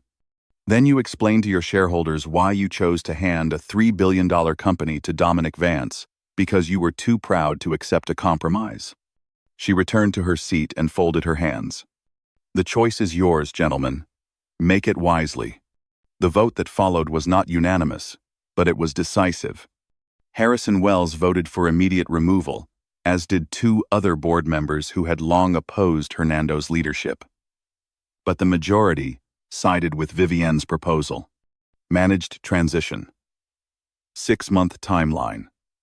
Hernando stripped of operational authority but retained as chairman to provide stability, while a search committee identified his replacement. It was a humiliation, but it was survival. When the vote was announced, Hernando's face showed a complex mixture of relief and shame. He had won, in the narrowest possible sense. He had kept his seat at the table, his office in the building, his name on the door. But everyone in that room knew the truth. He had not saved himself. His wife had saved him. In the car afterward, the driver navigated through the media circus outside Meridian Tower, past the cameras and the microphones and the shouted questions that went unanswered. Hernando sat beside Vivienne in the back seat, his body still trembling with the residue of adrenaline. He was effusive, his words tumbling over each other in his relief. You saved me. You saved everything. What you did in there, the way you handled them, I have never seen anything like it. I do not deserve you. I have never deserved you. He reached for her hand, the same gesture he had made 1,000 times, over 30 years of marriage. Vivienne pulled away. You should know that I did not do that for you. Hernando stared at her. His relief curdled into confusion. What? I did it for myself. For what we built together. For the 30 years I invested in this partnership. I will not have everything I worked for destroyed because you could not control yourself. And then lied about it. Vivienne, I am not finished. Her voice was calm, but there was steel beneath it. The steel of a woman who had been forged in the fires of poverty and obscurity, who had clawed her way to respectability and refused to surrender it. You have 6 months to prove that you are capable of being the man I thought I married. 6 months to demonstrate that your remorse is more than performance. 6 months to show me that you understand what you did and why it was wrong. He nodded eagerly. Whatever you need. I will do anything. And then I will decide whether this marriage continues beyond the optics necessary for the transition. She turned to face forward, her profile sharp against the window, the city sliding past behind her. The car is waiting for you at the office. There are statements to be made, narratives to be managed. I will be in Chestnut Hill, alone. Hernando sat frozen in his seat. The gratitude on his face had transformed into something else. Fear. Shame. The dawning recognition that his wife's intervention was not reconciliation. It was a sentence. And he had 6 months to prove he was worthy of parole. If you are still with me, I want to take a moment to welcome you again to the Isle of Secrets. Whether this is your first time here or you have been with us through dozens of stories, I am grateful that you chose to spend this time with me. This channel is built on stories like this one. Stories about love that survives impossible circumstances. Stories about power and what it costs to wield it. Stories about the choices that define who we are and who we become. If you have not subscribed yet, now is the time. Hit that button. Tap the notification bell so you never miss a new story when it drops. And while you are at it, drop a comment telling me where you are watching from. I want to know if you are in Lagos or London, Manila or Miami, Sydney or Seattle. This community spans the globe, and I love seeing how far these stories travel. Now, let us return to the Aldridges, because the story does not end with the boardroom. The real question, the one that matters most, is what happens next. 6 months later, the world had moved on. The scandal that had consumed Philadelphia's business pages had faded to a footnote. New crises had emerged.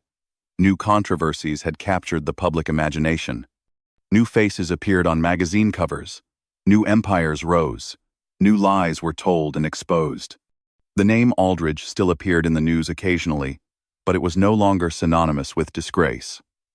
Time, Vivienne had learned long ago, was the most effective PR strategy. People forgot. They moved on. They found new targets for their outrage. At Meridian Communications, the transition had proceeded smoothly. A new CEO had been installed, a woman named Patricia Wong, who had spent 2 decades at competing firms and brought a reputation for disciplined efficiency. The stock price had recovered. The institutional investors had calmed. The regulatory inquiries had found nothing actionable.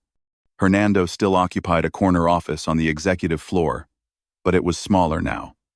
The view was less impressive. The phone rang less frequently. He was chairman in name only, a figurehead, a ceremonial position that allowed the company to maintain continuity while distancing itself from his personal failures.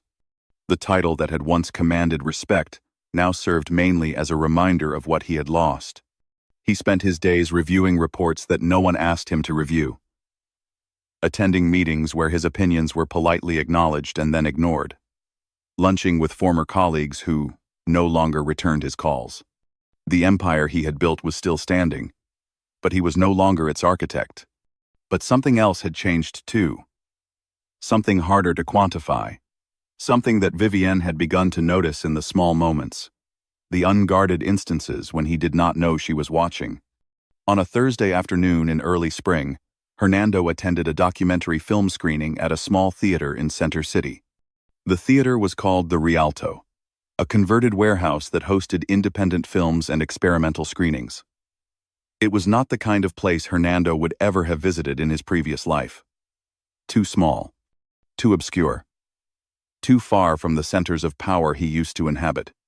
But today he sat in the back row, hoping to go unnoticed, watching a film directed by his son. The audience was mostly young people. Film students, artists, activists. They wore thrift store clothes and drank fair trade coffee, and had probably never read Fortune magazine in their lives. They did not recognize Hernando Aldridge. To them, he was just another middle-aged man who had wandered into the wrong venue. Nathaniel's film was called The Architecture of Denial. It traced the careers of 3 executives whose arrogance had led to their downfall. It examined the patterns of self-deception that allowed powerful men to believe their own lies. It showed how the people around them, the enablers and the loyalists and the silent witnesses, became complicit in the deception. Hernando watched with his hands clasped in his lap, barely breathing, recognizing himself in every frame. There was a scene about a telecommunications CEO who had covered up environmental violations. There was a segment about a pharmaceutical executive who had hidden clinical trial data. There was an interview with a former employee who described watching her boss lie to regulators while knowing the truth. The film never mentioned Hernando by name. It did not need to. The patterns it described were universal. And watching them, seeing his own behavior reflected back at him through the lens of his son's unflinching camera, Hernando felt something crack inside him. Not his pride. That had been thoroughly demolished months ago. Something deeper. The wall he had built between the man he performed and the man he actually was. After the screening, he waited outside the theater, uncertain whether he had the right to be there, uncertain whether his presence would be welcome. Nathaniel emerged 20 minutes later, still talking to a small group of admirers. His face was animated in a way Hernando rarely saw, alive with the particular passion that comes from doing work that matters. When he saw his father, his expression went cold. "What are you doing here?" "I wanted to see your film." "Why?" Hernando considered the question. It was a simple question, but the answer was not simple at all. "Because I needed to understand what you see when you look at me." The silence stretched between them. Behind Nathaniel, his friends shifted uncomfortably. Sensing tension, they could not identify. "And what did you see?" Hernando met his son's eyes. He did not look away. He did not deflect. He did not perform. "The truth," he said quietly. Nathaniel studied his father. The hard lines of his face softened, just slightly. "It is not about you. The film. It is about patterns, systems, The way power corrupts. I know. That is what made it so effective. Another silence. Then, Nathaniel said something that Hernando had not expected. Mom told me you have been asking about my work, that you wanted to come to screenings, that you have been reading about documentary filmmaking. I did not want to intrude. You are intruding now. I know. But I decided that showing up uninvited was better than staying away entirely. Nathaniel did not smile. But the ice in his expression thawed, just fractionally. There is a reception at the gallery next door. You can come if you want. But do not expect me to introduce you to anyone. I would not dream of it. They walked into the gallery together. Not as father and son. Not yet. But as two people who had decided that showing up was better than staying away. It was not reconciliation, but it was a beginning. At the Aldridge mansion, the changes were subtler, but no less significant. Hernando had stopped checking stock prices first thing in the morning. He had stopped monitoring media coverage of Meridian. He had stopped measuring his worth by the size of his office or the frequency of his media appearances. Instead, he had started doing something that surprised everyone who knew him. He had started learning to cook. It had begun as a gesture, almost an act of desperation. Something Vivienne had mentioned once, years ago, in a conversation he had barely registered at the time. I wish you would make me dinner sometime. Just once. It does not have to be fancy. I just want to know what it feels like to be taken care of. He had nodded and smiled and promptly forgotten. He had been too busy building an empire to cook a meal. But now, with the empire no longer his to build, he had time. And he had begun to realize that time was the one currency he had squandered most recklessly. The first attempt was a disaster. Scrambled eggs that turned into rubber. Toast that caught fire in the broiler because he had not realized you needed to watch it. Coffee that was somehow both burned and watery. He had stood in the kitchen, surrounded by smoke and mess, feeling more defeated than he had felt in the boardroom. But he had tried again the next day. And the day after that. Now, 3 months into his culinary education, he could produce a passable chicken marsala. His pasta was no longer gluey.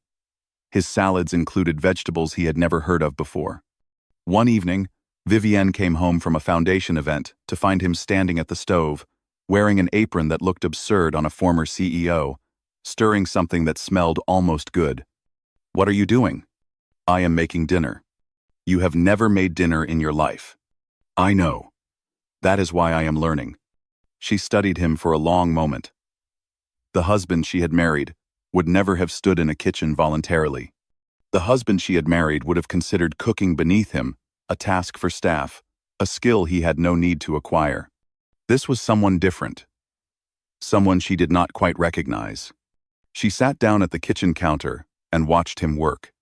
You told me once, Hernando said without looking up, that you wished I had ever made you dinner. Do you remember that? I remember. It was years ago. We were in Paris, I think. You said it casually, like it was not important. But I remember the way you looked when you said it. Like you were testing me.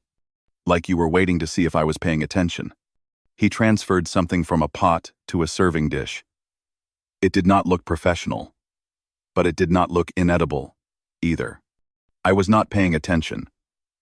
I was too busy being important. Too busy building something that I thought would make me matter. And I missed it. I missed 1,000 moments like that. 1,000 chances to show you that you mattered more than any of it. Vivienne accepted the plate he set before her. She examined the contents with cautious curiosity. What is it? Chicken marsala. Or, my attempt at it. Ruth has been teaching me. She is very patient. Ruth. Your former assistant, Ruth. She retired last month. But she agreed to give me cooking lessons twice a week. I think she enjoys watching me fail. Vivienne took a bite. The sauce was slightly too salty. The chicken was slightly overcooked. But it was not bad. More importantly, he had made it for her. from ingredients he had selected himself. It was such a small thing. And yet, it was not small at all. "Not bad," she said. Hernando smiled. It was the first genuine smile she had seen from him in months. Not the practiced charm he had deployed for 30 years. Something simpler. Something true. "I will take it." They ate together at the kitchen counter. Not the formal dining room, with its table for 12. Not the elegant space designed to impress visitors and intimidate rivals. Just the two of them, in a room that smelled like garlic and failure and hope. They talked about small things. The foundation gala coming up next month. Celeste's new position at the museum. The documentary Nathaniel was already planning as a follow-up to his first success. They did not talk about the affair. They did not talk about the lie. They did not talk about the 6-month deadline that had come and gone without Vivienne making any announcement about the future of their marriage. Some things did not need to be spoken. They simply needed to be lived. The Foundation's annual gala was held in the Philadelphia Museum of Art on a Saturday evening in late spring. The great hall glittered with chandeliers and champagne and the carefully curated elegance of Philadelphia's elite. Donors mingled with board members. Politicians exchanged pleasantries with philanthropists. The machinery of wealth and influence hummed along, as it always did. But there was something different about this year's event. The woman who walked up the museum's famous steps was not the same woman who had walked them in years past. She moved with the same grace. She wore the same tasteful elegance. She commanded the same respect. But she was no longer introduced as Mrs. Aldridge. "Ladies and gentlemen, please welcome the founder of the Marchand Aldridge Initiative for Women's Economic Empowerment, Miss Vivienne Marchand Aldridge." A hyphen. That small punctuation mark contained an entire revolution. She had reclaimed her maiden name. Not replacing Aldridge, but adding to it.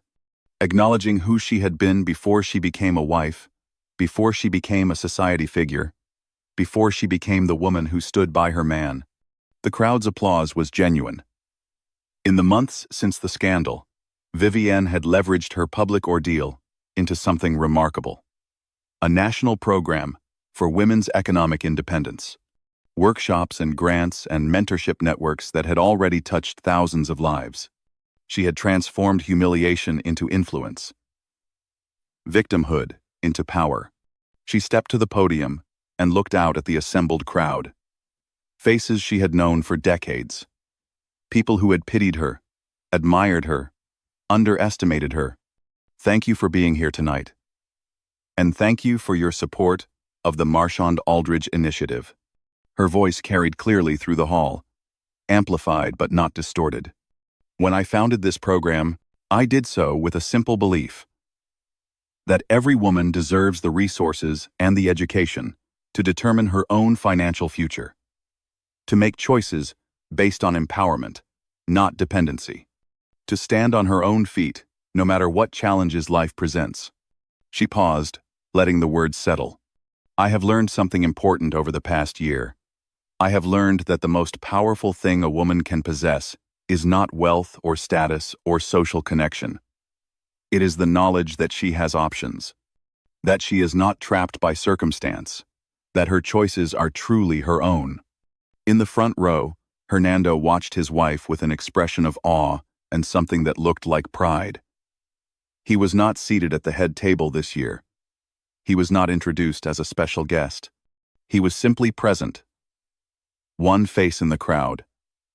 Watching the woman he had married become something he had never imagined. After the speech, after the standing ovation, after the donors had pledged their support and the photographers had captured the moment, a journalist approached Vivienne. "Miss Marchand Aldridge, you have become something of a symbol over the past year, the woman who stood by her husband through the scandal. I have to ask, have you forgiven him?" Vivienne considered the question. The old Vivienne would have deflected with practiced grace. A carefully constructed non-answer that revealed nothing. But she was not the old Vivienne anymore. Forgiveness is not a single moment. It is a daily choice. Some days, I make it. Some days, I do not. The journalist leaned forward, sensing something worth pursuing. Will you stay with him? Vivienne smiled. It was the same smile that had always suggested she knew more than she was saying. Or the quiet certainty of a woman who had finally stopped performing. That depends entirely on who he decides to become. The garden at the Aldridge mansion was beautiful in the spring twilight. The hedges were precisely trimmed, as always.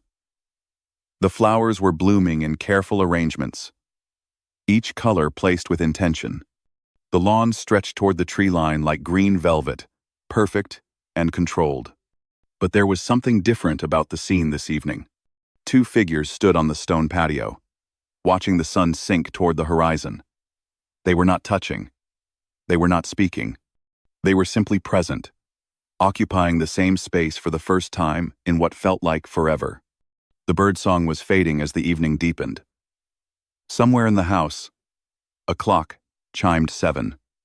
The air smelled of spring, of new growth, of possibility. Hernando looked at his wife. She was still wearing the dress from the gala, the elegant simplicity that had always suited her. Her profile was sharp against the fading light. You were magnificent tonight. Thank you. I mean it. What you have built with the foundation. What you said in that speech. You have become something extraordinary. Vivienne turned to look at him. I have always been extraordinary. You simply never noticed before. The honesty of it stung. But Hernando did not flinch. He had learned, over the past 6 months, that the truth sometimes hurt, and that the hurt was not the worst thing that could happen. You are right. I did not. I was too busy performing to see what was real. Too busy building monuments to notice that the most valuable thing in my life was standing right next to me. They stood in silence for a long moment. The sun touched the horizon. The sky turned orange and pink and purple. Do you remember when we first met? Vivienne's voice was soft, reflective. At the restaurant, I was working the coat check. I remember. You were wearing a blue dress that did not fit quite right. Second-hand, I assumed. But you wore it like it was designer. And you had this look in your eyes, like you were already planning to take over the world. Vivienne smiled at the memory. I saw you that night and I thought, there is a man who is going to be someone. A man who wants what I want. A man who understands that the only way out is up. And now? Hernando asked the question carefully, afraid of the answer. Now, I think we are both trying to figure out who we are when we stop climbing. The silence stretched between them. It was not uncomfortable. It was the silence of two people who had finally stopped pretending, who had seen each other's worst truths and decided to keep looking anyway. I think about my father a lot these days. Hernando's voice was quiet, almost a whisper. He died at 57. I always thought that was a tragedy. A man who never got to see what he could become. But now I wonder if maybe he knew exactly who he was. Maybe that is why he was so quiet. He did not need to prove anything to anyone. You are not your father. No, I am not. But maybe I can learn something from him. Maybe I can learn to be present instead of performing, to be real instead of impressive. He reached out his hand. It hovered in the space between them. An offering without demand. I know I cannot undo what I did. I know I cannot unsay the lies I told. But I am trying to become someone better. Someone worthy of the life we built together. Someone worthy of you. Vivienne looked at his outstretched hand. The hand that had signed merger documents and shaken the hands of presidents. The hand that had touched another woman with the intimacy he had promised only to her. The hand of a man who was finally, perhaps, learning to be honest. She did not take it. But she did not walk away either. She simply stood there, close enough to touch if she chose to, letting the question hang in the air between them. Would she stay? Would she forgive?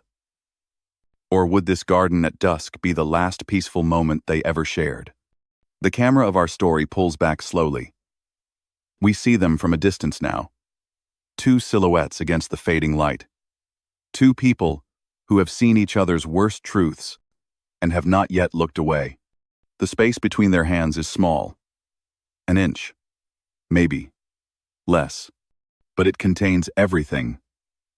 All the lies, and the love, and the loss. All the chances he squandered, and the chances she gave. All the questions that still have no answers. Whether that space will close is something this story refuses to say. Because the truth is, there is no neat resolution to a story like this. Real marriages do not end with a single moment of forgiveness or a dramatic declaration of renewed commitment. They end with the daily choice to keep trying, to keep showing up. Vivienne Aldridge made that choice every day for 30 years. Most of those days, Hernando failed the test she was silently administering. But today, in this garden, with the last light of spring fading around them, something is different. He is not reaching for her because he needs to be saved. He is reaching for her because he has finally learned that he is not entitled to her hand. He is asking, not demanding, not expecting, not performing, just asking. And that, perhaps, is the first truly honest thing he has done in years. Here is what I want you to understand about this story. This is not a story about a man who got away with something. Hernando Aldridge did not escape consequences. He lost his power. He lost his reputation. He lost the respect of his colleagues and the trust of his children. He came within inches of losing everything. And in the end, the thing that destroyed him was not his enemies. It was not Dominic Vance, or the Tribune, or the anonymous source who turned out to be his own son. It was the lie. The categorical, look you in the eye, believe me because I believe myself lie. The affair was a wound. A deep wound. A wound that might never fully heal. But the lie was the infection. The lie was what nearly killed him. Because the affair said, I am weak. I made a mistake. I was selfish and foolish, and I hurt the person I was supposed to protect. But the lie said something worse. The lie said, I do not trust you. I do not respect you. I do not believe you are strong enough to handle the truth about who I am. That is the wound that takes longest to heal. And this story is not about a woman who forgave too easily. Vivienne Aldridge did not excuse her husband's behavior or pretend that it did not happen. She did not accept his apologies at face value or trust his promises without evidence. She demanded better. She gave him chance after chance to tell the truth. And when he failed, she remembered. She built a record of his failures. She waited to see if he was capable of change. And when the moment came to decide his fate, she did not choose based on sentiment. She chose based on strategy. She chose based on power. She protected what she had built, including the parts of it that were worth saving. That is not weakness.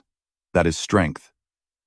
That is the strength of a woman who refused to be defined by someone else's failure. So what is the lesson of this story? The lesson is this. The lie you tell to protect yourself always costs more than the truth you feared to speak. Hernando Aldridge believed he was protecting Vivienne by hiding his affair. He told himself that what she did not know could not hurt her. That his secret was a kindness. That his denial was a form of love. He was wrong. The lie did not protect her. It insulted her. It assumed she was too fragile to handle the truth. It denied her the dignity of making her own choice. And when the lie collapsed, as lies always do, the damage was exponentially worse than it would have been if he had simply told her from the beginning. Because the affair was a betrayal of the body. But the lie was a betrayal of the mind. It was the message that said, I do not believe you are my equal. I do not believe you are my partner. Then, I do not believe you deserve to know who I really am. That is the wound that takes longest to heal. And here is the other lesson, the one that Vivienne teaches us. Forgiveness is not weakness. It is power. Forgiveness is the choice to not be defined by someone else's failure. It is the decision to keep moving forward even when the person who hurt you is still standing in your path. But forgiveness is not absolution. It does not mean pretending the betrayal did not happen. It does not mean restoring trust that was never earned. It does not mean accepting apologies without evidence of change. What it means is this: I am more than what you did to me, and my future is bigger than your lie. Vivienne Aldridge understood that. She understood that her value did not depend on her husband's faithfulness, that her identity was not determined by his choices, that she could acknowledge the betrayal, grieve the loss, and still choose to build something new. That is not staying with someone because you are too weak to leave. That is staying with someone because you are strong enough to demand better. And the final lesson, the one that ties everything together: the people who love us deserve to know the truth.